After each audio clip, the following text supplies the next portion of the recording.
Hello, friends. Welcome to Creative Medicine. In this lecture, we will learn about Medico-legal importance of 7 to 12 years of age.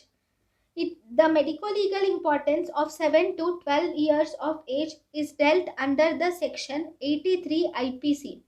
Nothing is an offense done by a child between 7 to 12 years if the child does not attain sufficient maturity to understand the nature and consequence of the act.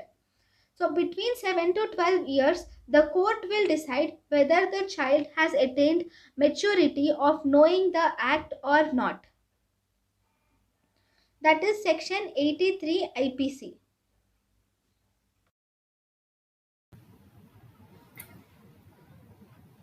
thank you and thank you for watching.